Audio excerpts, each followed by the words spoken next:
ধন্যবাদ বৰুৱা ছাৰ। তো তোমালোকে জানা, আমি চবেই জানো যে পৃথিৱীত 70% পানী আছে আৰু 30%হে তাতে মাটি আছে, য'ত আমি বসবাস কৰোঁ। এতিয়া পানী বস্তুটো কি হয়, আমি চবেই জানো যে পানী নোহোৱাকৈ আমি কোনো জীয়াই থাকিব নোৱাৰোঁ। আৰু আমি এইটো জানিও আমি কি কৰোঁ, পানীটো আমি বহুত সঘনাই খৰচ কৰোঁ আৰু অপচয় কৰোঁ আৰু ব্যৱহাৰ কৰোঁ। তো তোমালোকক মই একদম প্ৰথমতে পানীৰ এটা কেমিকেল নাম আছে। আমি জানো কি বুলি কয়, পানী H2O বুলি কয়, হয়নে নহয়? H2O, য'ত হাইড্ৰজেন আছে আৰু কি আছে, অক্সিজেন আছে। তাতে দুটা হাইড্ৰজেন আছে আৰু এটা আছে অক্সিজেন। তো এই হাইড্ৰজেন আৰু অক্সিজেন মিলি পেলাই পানীৰ সৃষ্টি হয়, ঠিক আছে। এতিয়া পানী বস্তুটো আমি সংৰক্ষণ বা কনজাৰ্ভ কিয় কৰিব লাগে?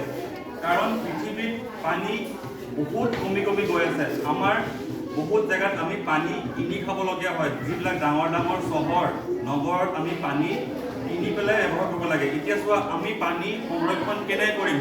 তাৰ 100টা উপায় আছে আমি পানী সংৰক্ষণ কৰিব পৰা। তাৰে যদি মই তোমালোকক 5টা সাধাৰণ উপায় কওঁ, যে আমি যেতিয়া হাত ধুলে আমি পানী কি কৰোঁ, আমি টেপটো খুলি দিওঁ। তো সেই সময়ত আমি কি কৰিব লাগে, টেপটো লগে লগে বন্ধ কৰিব লাগে আৰু পানী যাতে কোনো লিক হোৱা নাই আমি এইটো চাব লাগে, যে কোনো পাইপৰ পৰা পানী লিক হোৱা নাই, কোনো জেগাৰ পৰা পানী টুপটুপকৈ পৰি থকা নাই। তো আমি সেইবিলাক চাব লাগে, আমি ধ্যান দিব লাগে। তো তোমালোক অকণমান আগতে ছাৰে কৈছিলে যে পৃথিৱীৰ 70% পানীৰ পৰা অকল 3% পানীহে ফ্ৰেছ হয়, য'ত আমি খোৱা পানী মানে পটেবল ৱাটাৰ অকল 0.2%হে আমি খাব পাৰোঁ। তাতকৈ বেছি পানী আমি ব্যৱহাৰ কৰিব নোৱাৰোঁ। কিয় নোৱাৰোঁ? কাৰণ সেইখিনি পানী চেলাইন ৱাটাৰ, ছাৰে কৈছে, তাৰমানে নিমখীয়া পানী, লুণীয়া পানী হয়। আৰু পানী সংৰক্ষণ নকৰিলে কি হ'ব?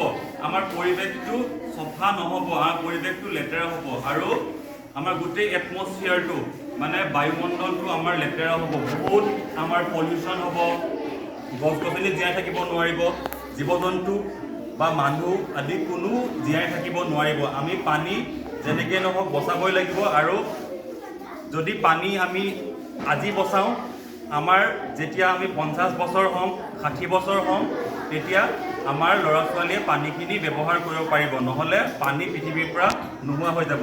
যেনেকৈ পৃথিৱীৰ পৰা তোমালোকক মই যোৱাকালি কৈছিলোঁ পেট্ৰল নোহোৱা হ'ব, ঠিক তেনেকৈ পানীও পৃথিৱীৰ পৰা লাহে লাহে নোহোৱা হৈ যাব। আৰু নোহোৱা হ'লে কি হ'ব? আমি খাব নোৱাৰিম। পানী খাব নোৱাৰিলে কি হ'ব? আমাৰ স্কিনটো মৰি যাব, আমাৰ গোটেই শৰীৰৰ কোষবিলাক, চেলছবিলাক মৰি যাব আৰু আমাৰ শৰীৰৰ বৃদ্ধি নহ'ব। আমি সেইকাৰণে পানীটো অপচয় কৰিব নালাগে।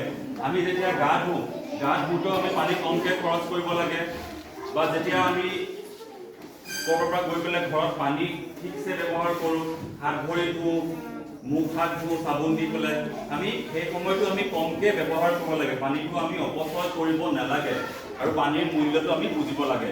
তো এইটোৱে আছিলে। তো এটা বহুত ডাঙৰ কথা আছে ইয়াতে, তোমালোকে বুজি ল'বা ইংলিছত। কথাটো যে এনেকুৱা হয়, water is the elixir of life, ঠিক আছে। এতিয়া এলিক্সিৰ মানে কি হয়? তাৰমানে অমৃত। পানীটো আমাৰ কাৰণে এটা অমৃত হয়। যদি পানী নহয় আমি জীয়াই থাকিব নোৱাৰিম। অকল আমি নহয়, কোনো গছ গছনিও নোৱাৰিব, কোনো জীৱ জন্তুও নোৱাৰিব, ঠিক আছে। হ'ব।